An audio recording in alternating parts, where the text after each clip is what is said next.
Hi viewers, welcome to our channel.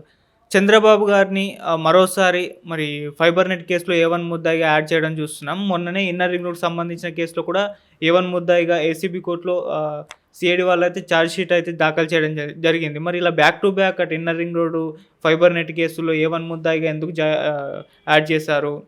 ఎందుకు CID వాళ్ళు ఇంత దూకుడుగా వ్యవహరిస్తున్నారు? మరి ఏం జరగబోతుందో? మరి ఈ కేసుల్లో చంద్రబాబు గారిని ఏమైనా అరెస్ట్ చేసే అవకాశం ఉందా? సో, ఈ అంశం మీద డిస్కస్ చేయడానికి ప్రెజెంట్ మనతో పాటు ప్రముఖ క్రిమినల్ కోర్ట్ అడ్వకేట్ విజయలక్ష్మి గారు ఉన్నారు. వారితో ఒకసారి డిస్కస్ చేద్దాం. మేడం నమస్కారం మేడం. సో మేడం, మళ్ళీ సీఐడీ వాళ్ళు కాస్త జోరు పెంచేసి 2 కేసులు బ్యాక్ టు బ్యాక్ మొన్న ఇన్నర్ రింగ్ రోడ్‌లో ఏ1 ముద్దాయిగా చేర్చి ఛార్జ్ షీట్ దాఖలు చేశారు ఏసీబీ కోర్టులో. మళ్ళీ ఇవాళ చూసుకుంటే ఈ ఫైబర్ నెట్ కేసులో కూడా చేయడం చూస్తున్నాం. అంటే ఏం జరగబోతుందంటారు? ఏం జరగబోతుంది అంటే ఫస్ట్ ఇప్పుడు మనం చూసుకుంటే ఫస్ట్ కేసులో కూడా చంద్రబాబు గారిని ఏ1 కిందే ఉంచారు. కానీ తర్వాత ఏంటంటే ఎంక్వైరీ చేసిన తర్వాత అప్పుడు ఏంటి అనేది తెలిసి ఆయన వేరే ఏ3 గానో ఏ4 గానో వచ్చారు కదా. ఇది కూడా అంతే. పోలీసు వాళ్ళు ఎప్పుడైనా సరే సస్పీషియస్ అనమాట, అనుమానాస్పదంగా వాళ్ళని అరెస్ట్ చేసి ఆ ఎఫ్ఐఆర్లోని కానీ ఆ ఛార్జ్ షీట్లో కానీ ఏ1 ఏ2 అని మెన్షన్ చేసి కోర్టులో సబ్మిట్ చేస్తారు. కేసు వచ్చిన తర్వాత ఎవరి దగ్గరికి ఏంటి వచ్చింది అనేది కోర్టు ఆర్డర్ ఇస్తుంది పోలీసు వాళ్ళకి. నువ్వు పెట్టేసేవు ఏ1 అని ప్రూవ్ చేయగలవా? ప్రూవ్ చేయడానికి నీ దగ్గర ఏ ఆధారాలు ఉన్నాయి? ఇవన్నీ తీసుకువచ్చిన తర్వాత అప్పుడు మళ్ళీ చేంజెస్ అవుతాయి. ఏ1 ఎవరు, ఏ2 ఎవరు అని. అంతేకాని పోలీసు వాళ్ళు పెట్టేశారు ఇంకా ఏ1 ఈయన అరెస్ట్ చేసేస్తారు అనుకోవడం మాత్రం అపోహ. అలాంటిది ఏమి ఉండదు. దీని ఎంక్వైరీలు మళ్ళీ మీరు ఒక్కరే ఎంక్వైరీ చేశారు, మీ మీదన వాళ్ళు కూడా ఉంటారు కదా, వాళ్ళని పంపించి వాళ్ళ ద్వారా వాళ్ళకి ఎంక్వైరీలు అయిన తర్వాత కోర్టు నిర్ధారణకి రావాలి. ఎస్ కరెక్ట్, ఈయనే ఏ1, ఈయనే నెంబర్ 1 ముద్దాయి అని కోర్టు నిర్ధారణకు రావాలి. కానీ వీళ్ళు చెప్పిన మాట మాత్రం కోర్టు నమ్మదు. ఎందుకంటే ఎవరినైనా ఆరోపించవచ్చు. ఇప్పుడు పోలీసు వాళ్ళది తప్పు అని మనం అనుకోవడానికి లేదు. ఆ సిచ్యువేషన్లో ఆయన కనిపించారు, సో ఆయన సీఎంగా ఉన్నాడు కాబట్టి మొత్తం ఈయనే చేశారు అని అనుకుంటారు. అలా కాదు, అది మళ్ళీ సవరించబడుతుంది. అప్పుడు ఏ1గా వస్తారో ఏ3గా వస్తారో చెప్పలేం, అసలు లేకుండా కూడా ఉండొచ్చు. సో దాని గురించి మనం ముందే ఊహాగానాలు చేసేసుకుని ఆయన అరెస్ట్ చేసేస్తారా, ఆయన జైల్లో వేసేస్తారా, ఇవన్నీ అపోహలు. ఇవన్నీ ఏంటంటే ఫాల్స్ ఎలిగేషన్స్.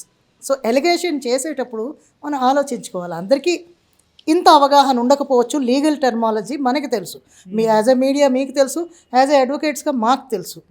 నిజంగా అరెస్ట్ చేస్తారా? అలాంటిది ఏమి ఉండదమ్మా. ఆయన మీద నిజంగా నేర ఆరోపణ జరిగితే తప్ప కేసులు ఎన్నైనా పెట్టచ్చు, ఎంతమంది అయినా పెట్టచ్చు. కానీ నిర్ధారణ కావాలి. అవన్నీ నిర్ధారణ అవ్వాలి అంటే సమ్ ఎవిడెన్స్ కావాలి. ఆ ఎవిడెన్స్ అన్నీ కలెక్ట్ చేసుకున్నాకే కరెక్ట్ పర్సన్ ఎవరు ఏంటి, ఈయన త్రూనే వెళ్ళింది లేదా ఈయన ట్రాన్సాక్షన్స్లో ఉన్నాయి, ఈయన తీసుకున్నట్టు కానీ ఈయన ఇచ్చినట్టు కానీ ఉన్నది అంటేనే అప్పుడు కోర్టు నిర్ధారణ చేసి ఈయన్ని ఏ1గా పెట్టాలి అని చెప్తుంది. ఇప్పుడు ఎవరో ఏ పర్సన్ తీసుకున్నాడు, ఏ2 ఉన్నాడు, ఏ2 తీసుకున్నాడు, కానీ దానికి అప్పుడు ఇన్ఛార్జ్గా ఉండేది ఏ1 చంద్రబాబు నాయుడు గారు. సో ఆయనని కూడా ఏ1 చేసేసారు వీళ్ళు. సో తీసుకున్న వాళ్ళు ఎవరు ఏంటి అనేది కోర్టు చూస్తుంది అనమాట. ఇన్ని వేల కోట్లు ట్రాన్సాక్షన్ ఎలాగైంది, ఒకవేళ గవర్నమెంట్ ఖజానాకే వచ్చినా ఆ ఖజానా నుంచి ఎక్కడెక్కడికి ట్రాన్స్ఫర్ అయింది, ఎవరెవరికి వెళ్ళాయి, వాళ్ళ సొంత రిలేటివ్స్కి వెళ్ళాయా చంద్రబాబు నాయుడు గారిది, లేదా వేరే ఎక్కడికైనా వెళ్ళాయా, దాన్ని పని మీద కానీ ఆయన ట్రాన్సాక్షన్స్ చేశారా, అవన్నీ చూస్తుంది కోర్టు. అవన్నీ చూసిన తర్వాత అప్పుడు నిర్ధారిస్తుంది. ఎన్ని కేసులైనా పెట్టచ్చు, ఎన్ని ఫాల్స్ కేసులైనా పెట్టచ్చు, కానీ నేర ఆరోపణ చేస్తున్నారు, నేర నిర్ధారణ కావాలి. అప్పటిదాకా మనం చంద్రబాబు నాయుడు మీదుగా మనం ఎటువంటి వ్యాఖ్యలు చేయకూడదు. ఎందుకంటే ఆయన తప్పు చేసాడు అని మన దగ్గర ఎవిడెన్స్ లేదు కదా. జరిగి ఉండొచ్చు అన్నదే ఇప్పటివరకు వాదన. జరిగి ఉండొచ్చు అనే కానీ ఎస్ చేశాడు అని ఎవరైనా చెప్తున్నారా? చెప్పట్లేదు. ఎందుకంటే అప్పట్లో సీఎం ఆయన, మరి ఖజానా ఆయన దగ్గర నుంచే వెళ్ళాలి. సో గవర్నమెంట్కి వస్తుంది, గవర్నమెంట్ నుంచి అక్కడికి వెళ్ళాలి, ఎక్కడికి వెళ్ళింది అనేది వాళ్ళు చూస్తారు. మేడం, ఈ కేసులన్నీ నమోదైనప్పుడు ప్రతిదానికి వాళ్ళు అంటే స్కిల్ డెవలప్మెంట్ స్కామ్లో అరెస్ట్ అయ్యారు. జైల్లో ఉండగానే ఈ ఫైబర్ నెట్ ఇవన్నిటిని కూడా యాడ్ చేశారు కదా. సో అప్పుడు ఆయన ముందస్తు బెయిల్ కొరకు అప్లై చేసుకోవడం, ప్రతిదానికి చేసుకోవడం చూస్తున్నాం. కొన్నిటికి దొరికింది కూడా, అంటే ప్రతిదానికి మనం బెయిల్ అప్లై చేసుకుంటూ వెళ్ళాలి. అందులో కనుక ఇంక్లూడ్ చేసుంటే ఫైబర్ నెట్వి అవి సేమ్ బెయిల్ వర్తిస్తుంది. ఒకవేళ అందులో అడ్వకేట్ మెన్షన్ చేయకపోతే కనుక ఇప్పుడు ప్రజెంట్ ఏ కేసు అయితే పెట్టారో దానికి మళ్ళీ ముందస్తు బెయిల్ వేసుకోవాలి. ఆల్రెడీ వాళ్ళు మెన్షన్ చేస్తే కనుక అవసరం ఉండదు. ఇటు స్కిల్ డెవలప్మెంట్ స్కామ్లో ఆయన బెయిల్ మీద ఉన్నారు. ఆ బెయిల్ పైన ఏమన్నా ప్రభావం చూపించడానికి ఈ కేసుల్ని ఏమన్నా యూజ్ అలా ఉందా మేడం అవకాశం?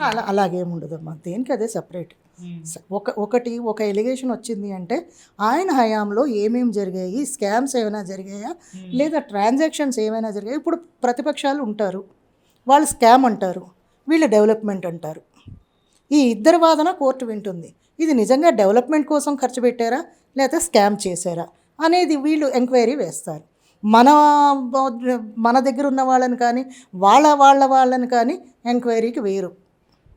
సిఐడి కానీ సిబిఐని కానీ ఇక్కడి నుంచి కాకుండా అక్కడ బయట నుంచి మన రాజధాని నుంచి కూడా చెప్పించుకోవచ్చు.